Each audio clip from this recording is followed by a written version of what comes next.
Okay, this is a video about how to upholster the interior of your i-MiEV electric vehicle.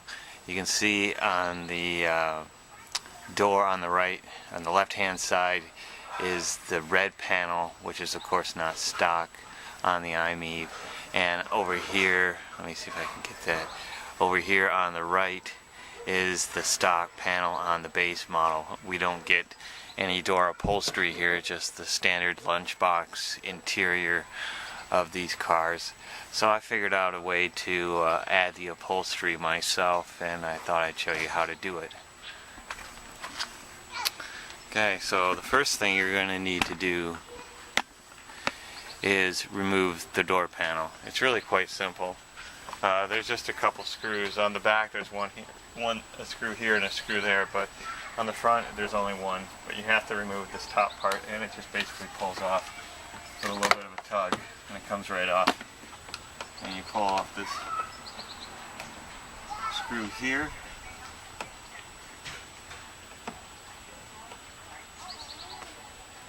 One behind the door panel.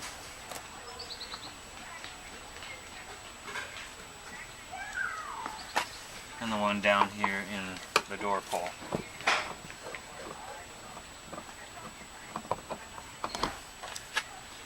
I just keep my screws on the floor mat, that way I know where they're at. You may want to take more care and figure out exactly where they're at, but of course there's the other door that you can match up the screws if you forget where they go.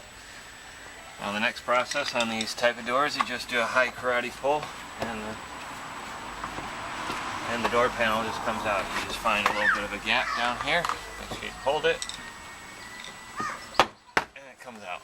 And you lift up to the top, and it comes out. And then you have to reach inside, and you have to undo power plugs. First these cables will have to come out. These cables here have to come out. You can see there is channels cut into it, and you just guide the wire out, snap them out of their holders. Each one will only fit in one type of holder. The one with looks like screw threads is for the top. The one with a single line around it is for the bottom. You just guide them into the channel and pull them out, and then you pull out the wire. And there's just a clip for that. You just push in and pull it down.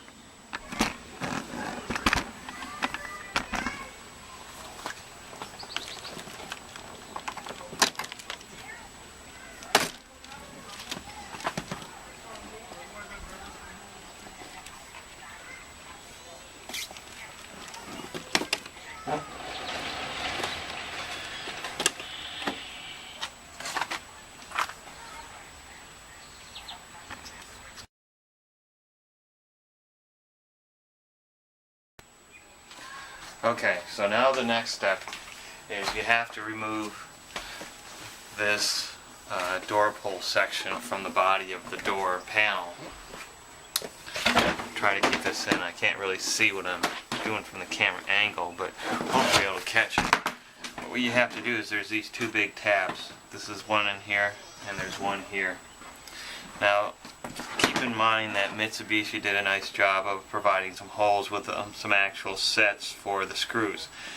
Make sure you get some screws that will actually fit into these holes, because the fabric that goes in here doesn't really allow it to set back into it and snap like it does without the fabric. So I found by getting some screws that fits in this, it will help hold it down and prevent it from popping up.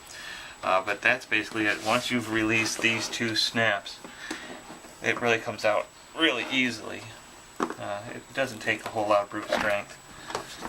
There, that's all it does. Once you get those two big snaps out, the rest just come right with it. That's all there is. Just set this aside and make sure the kids don't step on it. Whatever, you'll need it. It looks like a rather expensive part to replace.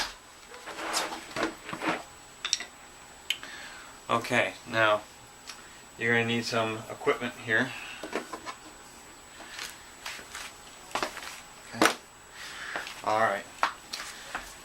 I don't have a complete list of things you need, so take notes as I go along, but I'll try to point out some stuff you need. Like I said, you'll need to get some screws. These are the screws that I use. These are And here in Canada we call them Robertson screws. They have the square heads on them like this, but they seem to work fine. They're 1/2 inch number 8s, woodworking screws, metal. They work. It doesn't really matter, just at least to hold that door pull down. You of course need the Phillips head screwdriver to pull the screws out of the door panel. Very importantly, this stuff here is called cording.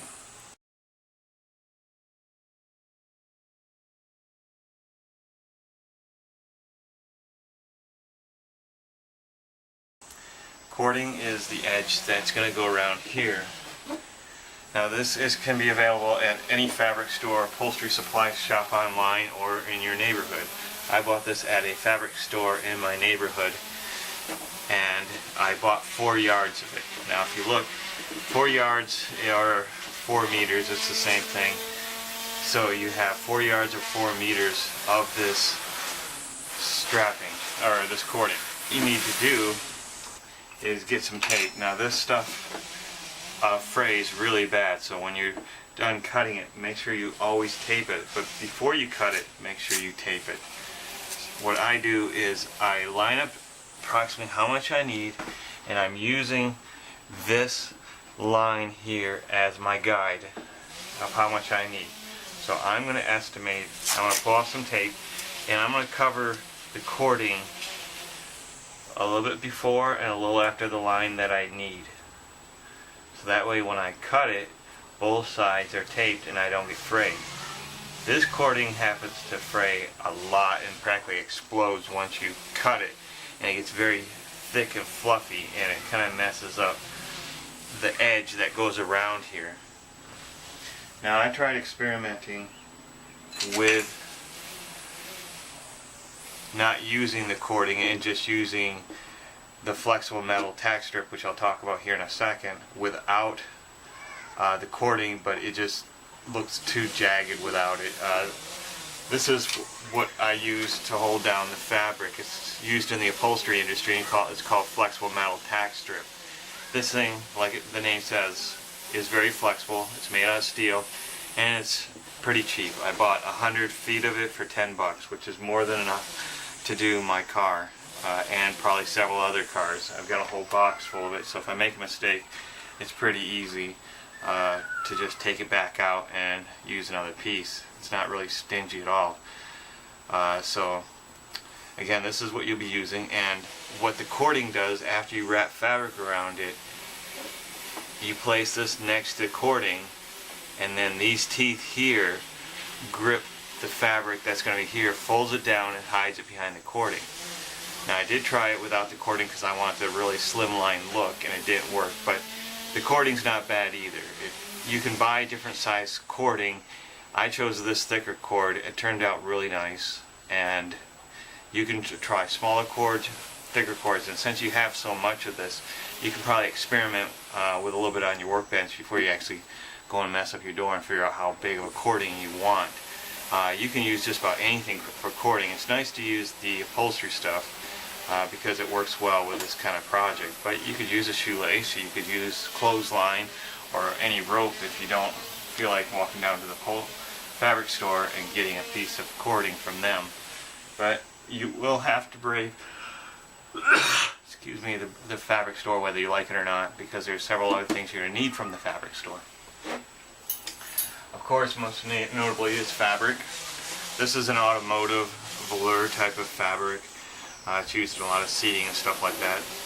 I chose it because it had a lot of characteristic with the light. It looked good, and I wanted a red, silver, and black look. Found it online, ordered it, and it came in, and I'm very happy with it. You could use all kinds of materials for this. You could have a lot of fun. Since you're doing your own car, you could pretty much, the sky's the limit on what you want to put in here. Just make sure it's fairly thick enough, not too thin and not too thick. If it's too thick, it may not work with this flexible tack strip. There is heavier flexible tack strip that you can get, and it may work with that, but I'm no expert on that stuff. I just ordered this as the light gauge, and I expected it to work, and it did with this automotive velour. I also bought the material for the cording, which is a microfiber ultra suede type of thing. It's not real suede, it's cloth type thing. The door pull and the latch, not the door pull, but the switches and the door pull mechanism pulled out, and we have just the hulk of the body of the door panel, and we have measured our cording. So now I'm just going to carefully cut right here where I think it should be. And I put this aside. Okay. Alright, and I check it again, make sure I don't have too much or too little. Too much looks bad, too little looks bad. You have to really be patient. Measure twice, cut once, and make sure it's right. So I'm happy with the way this looks, and we'll go on to the next step of actually wrapping the cording in fabric, and then we can start getting ready to lay that into place, and I'll show how that goes.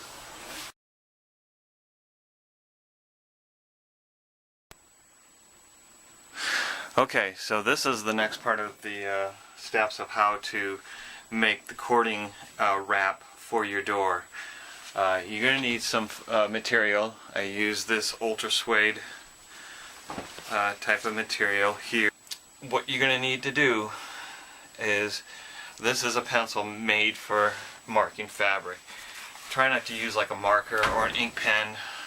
Sometimes those things bleed through to the other side, and in my experience of sewing, I've had disastrous results with that, even with vinyls, which are supposed to be waterproof. I've had things bleed through to the other side. With proper fabric marking utensils like this pencil here, you'll get a marked result, and it won't stain the fabric, it won't stay on. So you need something to measure it.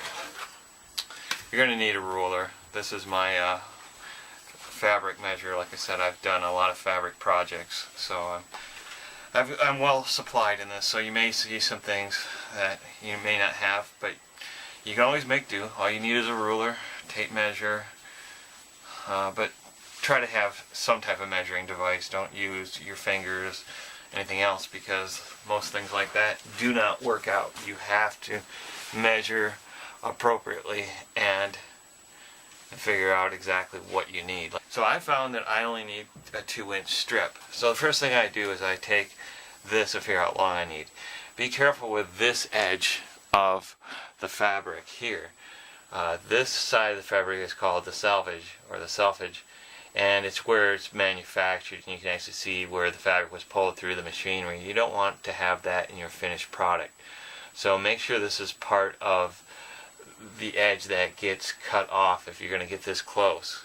Then measure all the way down here to the other edge. It marks the pattern. So now I know my length of how much I need, and I'm going to mark here so I know how long I need to have it, and I'm going to mark a little bit more just so I have enough to sew.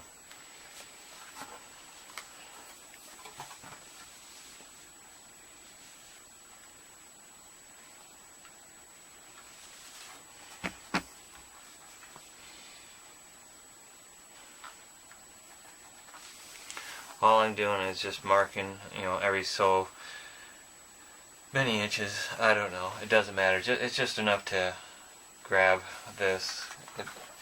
You want to, have a good straight edge. You want to have 2 inches. You want it to work so that way you get a nice strip.